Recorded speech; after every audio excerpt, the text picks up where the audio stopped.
Jamie Feldman. I am a line producer. And Jamie, for our kids in the audience, what does a line producer do? Your main thing is, well, there are many things, but you control the budget. And you're also responsible for, you're basically steering the ship. So making sure that all the pieces are coming into place, that all the department heads are hired, all the locations are selected, casting is working and getting everyone set to shoot. So, you're supervising all of those pieces. So you do the hiring of the department heads and then they hire their own staff? I do some of the hiring. So like I'll hire the costume designer, the production designer, working with the creative team. So with the writer and director, and depending if it's movies or TV, like primarily TV, you'll work with the showrunners. And you have a unit production manager as well that runs the budget, or who runs? I know you said you are over the budget, but is there someone on the day-to-day side?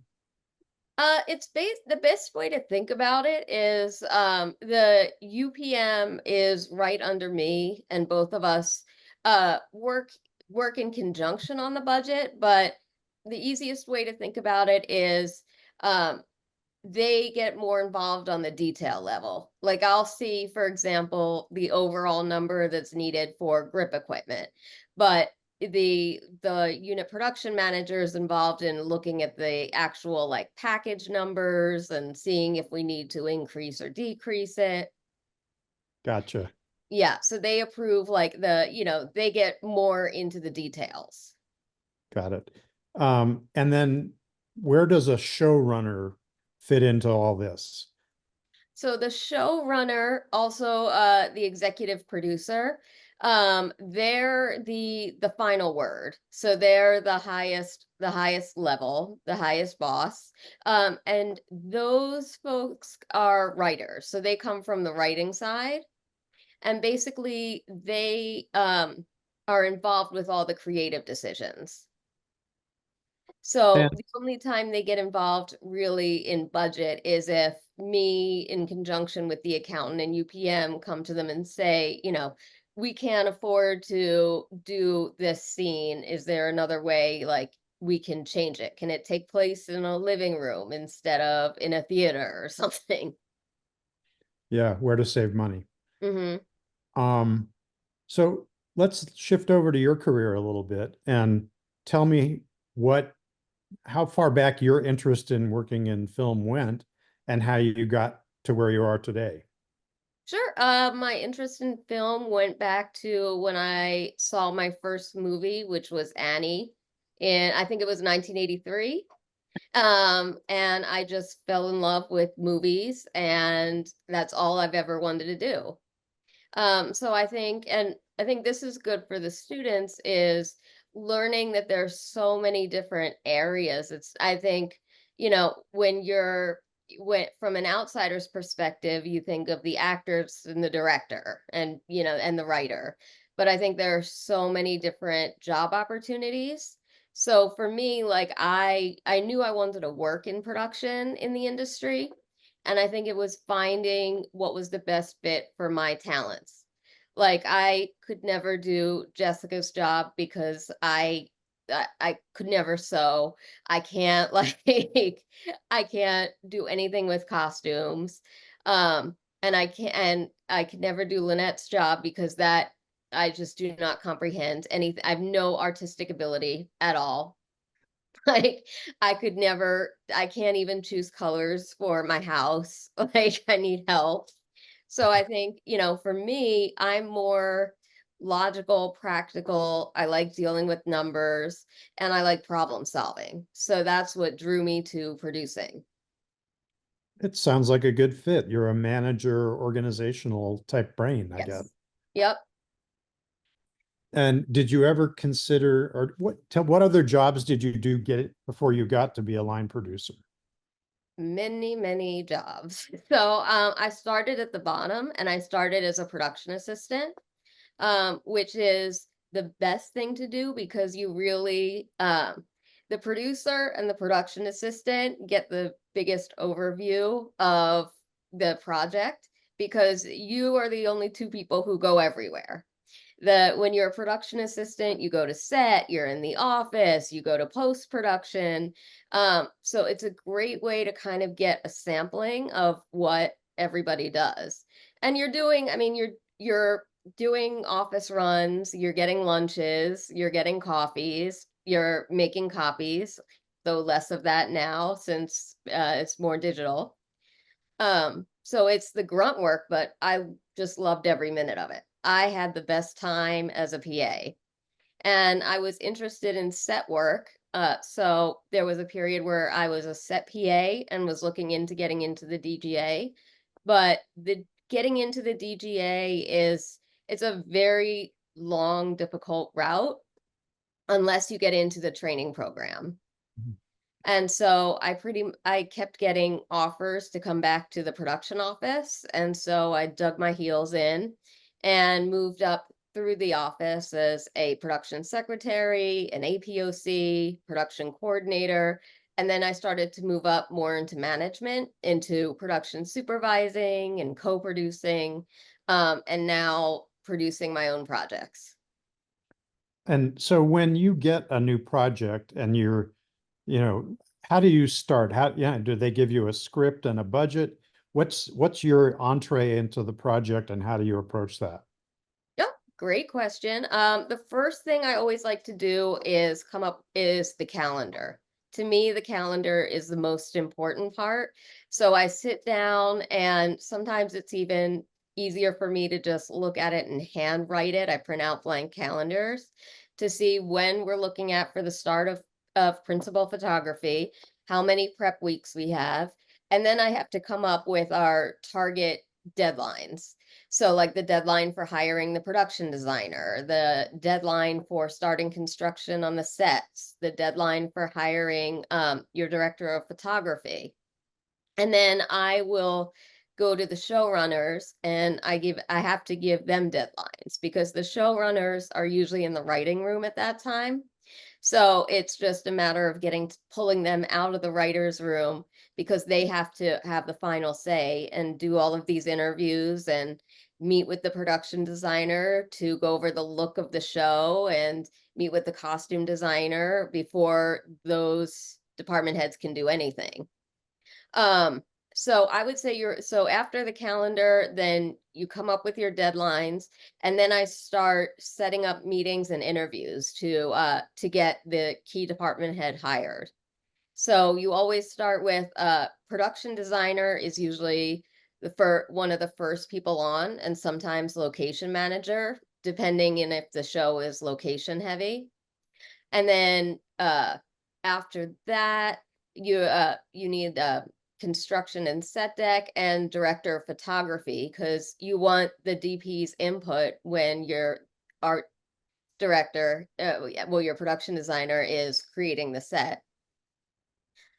So it's really like hitting all those deadlines because if you miss a deadline and if you run behind, then if you don't hire your production designer in enough time, you're not going to have any sets to shoot on. And usually there's always, at least in TV, there's a template budget that's done by the studio that's very, very preliminary. So early on in the process, they will turn that over to me. And that's when I sit with the accountant and the unit production manager and start going over, moving around the funds and looking at each line item and seeing like, okay, we need more money here. We're going to need a little less here. And that process continues. Usually we lock the budget a week or so before shooting. So it's an ongoing everyday process to see where you're at. So you can shuffle it while the production is going on. Yeah. And I always think of it, I describe it to people as looking at the old game Trivial Pursuit. When you have like a Trivial Pursuit, that the little your little marker thing and you keep putting the pieces into it to fill up the pie. That's kind of what producing is, because it's like you have to keep your eye on that whole pie, and you can't miss one of the pieces. Like while you're dealing with the production design, you can't forget about music because you're going to need music later on. So you need to get the music supervisor hired. And, everything has repercussions if it's not done in time. If you don't hire the music supervisor, you can plan a whole sequence around a song that you can't get the rights to or you can't afford. So when a project is done and on the air and so forth, what what gives you the sense of satisfaction? I mean, for me, like, the satisfaction is if I enjoy it, because there are projects that, like, I love watching. Like, even though I some of it gives me PTSD, and you remember every every little piece of it, like, I still enjoy watching it. Like, when I did Silicon Valley, I enjoyed watching the episodes. I still found them funny. I loved Euphoria, and I'm very proud of that. It also gives me satisfaction to when I get feedback on the shows. So I love it when my friends and family reach out and they love watching it. And to me, that's more of the fun of TV versus features. Is that TV? You get feedback right away, and we've all worked on movies that never see the light of day. Whereas when you complete a TV show, it may not do well, but most likely it'll air and your friends and family will watch it. And I think from a producer standpoint, what I consider my job well done if the showrunners are happy. Like when I finish and the showrunners say that they got everything they need and they're happy with it, and the budget is okay, not too, we came in at a good place, not too far off, then that's all I need. So looking ahead, is there a way to advance beyond being a line producer, and what step would that be? Sure, I think the next step would be a non-writing EP, which not every show has, but basically your non-writing EP is someone who typically comes from a production background, and works in conjunction with the showrunners. And it's a great position to have because that person is weighing in on essentially more the practical logistical side as the showrunners create. Now, I glanced at your IMDb profile, but I didn't notice. Have you worked on motion pictures as well as TV? Yes. And what is there a difference in terms of how you approach them and how they go? Yes, there's a huge difference. And Um, because I think the biggest thing for one of the biggest things is for TV, you're constantly prepping and shooting at the same time. So you're basically creating, anywhere from 8 to 22, depending on your episode order, small movies. And so as soon as you get one down, and for a comedy that's 5 or 6 shoot days, then you're frantically working to get the next one done. I think with movies, it's, your prepping is a big chunk. So that's one of the bigger differences. And I think that people either love it or they totally hate it because and TV just moves at a much, much faster pace. Like the number of pages you shoot in a day versus like a Marvel movie could take the entire day working on one small sequence. Whereas a TV show, that would be like an hour. and do you have a preference between working on TV and movies? I've spent more time in TV, so I feel more comfortable in TV. And also, I'm just really happy with the product, with what TV is creating right now. So I get more satisfaction from that. And I will say the other big important thing in TV versus movies is movies typically the director has final say. It's a director's medium, whereas TV is a writer's medium. And you will often have at least two showrunners, so it's more of a group of a committee who comes together on the decisions versus when you're doing a movie and the director just has to approve or deny things. So how does, excuse me, how does someone get started being a PA? Like, do you just start calling people?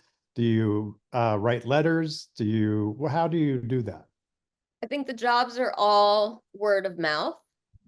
And I think the best advice is just to reach out to anyone who has any connections in production, and just really don't be afraid to put it out there that you're willing to, like, when I was starting out, I did a stint in the art department as an art department PA.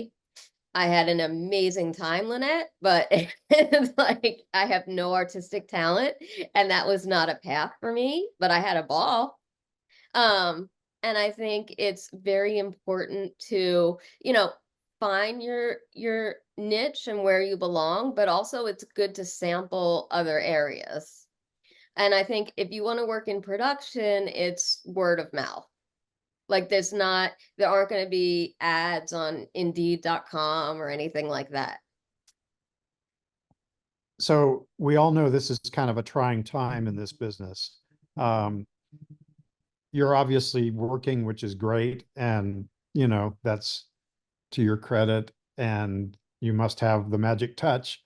But how do you mentally deal with sort of the turmoil that is ongoing in the business? Do you just focus so tightly on your project? I listen to a lot of gangster rap, so I find that to help. And I go to the gym. Those are my two biggest ways to handle stress. And I think just you need to, it's important, I think, in these trying times, especially when you're not working. Like, one of the reasons that we all work in this industry is that we like being around people. Um, so I think that's the hardest thing when you're not working, is because you get very isolated. So, I really make an effort to try and, see friends a couple times a week and just keep myself busy, even if it's to do like a hike or walk around town or something like that. So I think, yeah, gym, gangster rap, and see friends. Who's your favorite gangster rapper? Biggie Smalls, Okay, East Coast all the way. I've definitely heard of him. So that's Yeah. good. I'm aging out of most pop culture right now. So No, I mean, this is 90s gangster rap that's my favorite. So it's also, now it's on the oldies station. mhm. um, let's see. Feel free to jump in, Lynette and Jessica. Oh, mentors. Did you have someone that kind of took you under their wing when you got started? I do, and I'm so happy because I was just at his premiere last night. Jim Cleaver Weiss is my mentor, and he's the most amazing human being ever. He just executive produced a new show, The Franchise, that is going to be, it's actually everybody watch. It's going to be on HBO this Sunday. And I think he taught me so much, like everything, but he really makes it a point to mentor and really take an interest in helping people, which I think is, it's not so common in the industry, and I think it's really a beautiful thing. And so, I met him in I think it was about 2006. I was a production secretary when I met him. And he just, I worked really hard and he saw something in me. So he brought me back as an APOC and we did our first series together. And then he moved me up. I came and worked with him. We went our separate ways for a while because that's just what happens, and the show ends and you need to do something else. And I came back to work with him on Togetherness for HBO. And from then on, we worked together for the next couple years, and he just really just gave me a boost and saw something in me and helped me and moved me up to supervisor, then associate producer, then co-producer, and he introduced me to my agent. So just phenomenal. So do you still go to him with, if something comes up that you are trying to decide the right way to go, do you run it by him? Oh yeah. I try not to bother him as much as possible, but there are times where, I'll call him and be like, "Mentor, do you have a few minutes? Because I have a little crisis here." And like, I'll text him all the time too. And, sometimes ask his opinion on something. Like we on my last show, we had a very complicated thing we were doing because it was a scripted show, but it opens with some documentary interviews. So the studio had never done anything like that because you're either a scripted show or you're not. So, I asked for his advice, seeing how to handle that challenge. You mentioned he helped you get an agent. Is that at your level? I suppose everyone has an agent. Is that the normal route of how you get one? They sort of hear about you from somebody and then approach you? Well, they hear about you from someone, and then they're willing to meet with you. So again, it's usually word of mouth. Mhm. And also, I mean, once you get to a certain level, um, you're also approached by agents.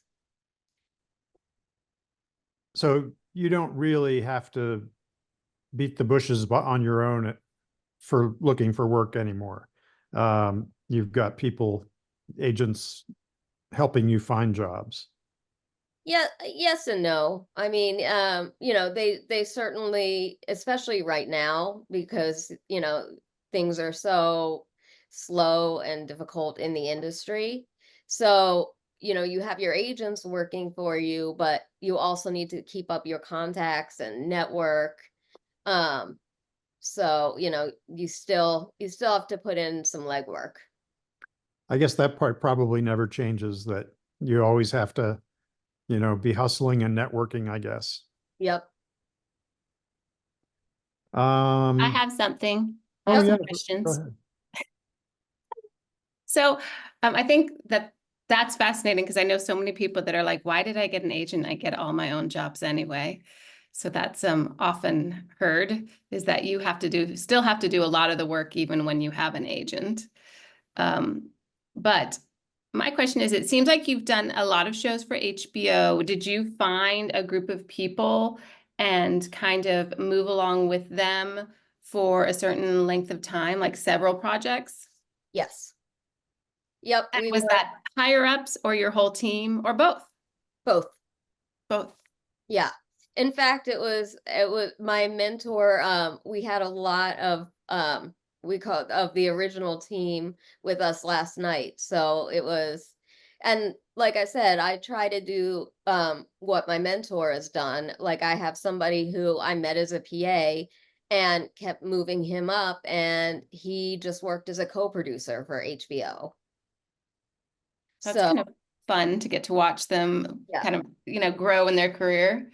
But and I will add this too about the agent, because I hear that too a lot. And it's, I wouldn't say it's a requirement. I would say I think it's a much better idea than not to have an agent, because the agent opens doors for you, and has you, by having an agent, you have access to their whole network. And I think it pretty much gets you in the room. And what happens, especially on, the creative department head side, is when I start a new show, the studio will reach out to all the agents and say, send me a list of the production designers you have available. Send me a list of costume designers and DPs you have. So coming in as a producer, like I'll have a few people who I've worked with who, I want to put forward, but a lot of times, you're going off of the availability lists from the agents and you start there. And the process is so overwhelming. I mean, you have so many names coming at you that, it definitely, you're more likely to get in front of someone if you're represented than if you're on your own. Got it. You got anything, Lynette? Oh, I know. One that occurred to me a minute ago. Are you mentoring anyone currently? It's nothing official, but I do have people who I've taken under my wing. And I think what I try to do on shows, like I have somebody who is my production, who I moved up to production supervisor. And when I work with that person, I try and, get them advance their skills. So get them more involved in the budget, get them into more meetings. And the same thing is you form these relationships and then they call me all the time when they're on another show and say, hey, I have this situation going on. Like, do you have any advice? How would you handle this? Yeah, sort of paying it forward, I guess. Yeah. So I have a couple of those people. Nice. Again, it's not, there's no official contract or anything like that. It's just sort of an unofficial, like trying to help people. Mhm. That's admirable and honorable. And that's what keeps the world going around too. It does. And as Jim would say, he would always say, you should take the time to also give advice and meet with all the kids coming up because you never know, they're going to be the ones hiring you one day. That is true from my own career. Yes. And I have another funny stories. I have somebody who I gave their first PA job to many, many years ago. And now they're senior vice president of production. And when my agent submitted a list of names for a show, he immediately recognized me and was like, bring her right in. She gave me my first job. So I think, that does happen a lot. Yeah, I'm sure it does. Um, I can't think of anything else off the top of my head. Do you guys want to jump in? I have a couple questions in regards to the students that have asked me in the last couple days, because we're actually taking a script this week and breaking it down from the point of view of your job as a producer. So I have like an inside scoop question for you because I've never done a breakdown as a producer. I look at it completely differently. So I was just curious. I mean, you started to talk about it earlier, but what are the top factors when you're given a script, when you look at it, when you begin to break it down? It's the calendar, which was super helpful. But is there anything else that is a key factor for you when you're approaching those new scripts? Locations is my other big thing because I'll make a list of like how many the interiors, the exteriors, and to start to get an idea of, when you budget a show, for a TV show, you have a pattern budget, which is like your episode template budget. And they're budgeted on so many days in studio and so many days outside. So you'll be like my last show, they wanted to be in for 4 and out for 1. So if I open a script and I see it's all exterior street, then that raises an alarm because there's no way you can shoot that 4 days on a soundstage. Right. Okay. So No, that's good. And are you, the other student question is, I've never done anything. I don't live in Hollywood. I live outside in some other city or state. what should I put on my resume to get notice? What are good, are there like, are there things that you as a producer, when hiring a PA, you're like, oh, I like that they did like 4 years at Chipotle is good, or is it better that they, like, what is good for these young kids that for you to see in them if they don't have, if they don't have any actual experience yet? What I like to look for, and what I used to always ask in my interviews with PAs, is have they ever done any customer service positions? Because even if you're, customer service at a store or something, or I would count, being a waiter or waitress as that. You're dealing with people, and it's how you deal with people. And as a PA, and especially in the production office, you'll always get a lot of complaining, angry people. And and sometimes, people will take it out on the lower people because they can't rage at the producer. So it's all about, it's production what the production office is, a customer service position. Like that's what you're doing. So I like to see that. Okay, that's good. That's good for them to know that, because I think that, when you live outside of, Hollywood, Atlanta, wherever it is, Right. you just feel you're really isolated. How will you ever get my attention? So customer service is that's a great thing for them. My other question that they have asked is, well, I have a script, Jamie, and I want you to read it. And how does one get it to a producer, and what kind of producer do I look for to show a script to expose myself to you and to have you be interested in my work? That's definitely a tough one.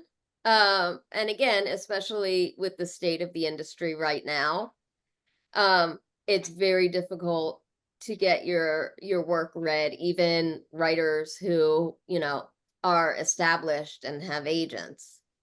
But you would definitely you're looking for a creative producer who's like in a production company. So, somebody like uh Hello Sunshine, for example. They will be reading scripts. But again, you find their office address and mail them your script? Sure. Is it going to get read? That I don't know. So that's a tough one. Yeah, yeah. Well, I just wanted it's good to have reality, Yeah. for students. And the kids ask things, and everything sounds so cheery on Instagram. It's all this happens and then this happens. And so it's good for them to hear. I don't really have any other questions. Oh wait, Jessica does. I have one more because we do get to ask this too, as to whether you have to have gone to college to, get into the industry. And so I was just wondering, what was your educational background, and what did you find it helpful, or did you find that really it was just your networking and how you got hungry and started? That's a great question. I did go to college. I went to UPenn, and I majored in communications with minor in French and film studies. And I almost minored in symphony just because it was fun. Um, and so, I think there are, do you need to go to college? No, but I think I think it's a great thing just to help your personal development and your skills. So I will always advocate for going to college, because it does help you even with things like writing memos and, doing like, did I take a course? I did not go to a film school, so I did not. Our film courses were more like film theory, and I would take like Indian culture and film. And so which was actually one of the courses that I took.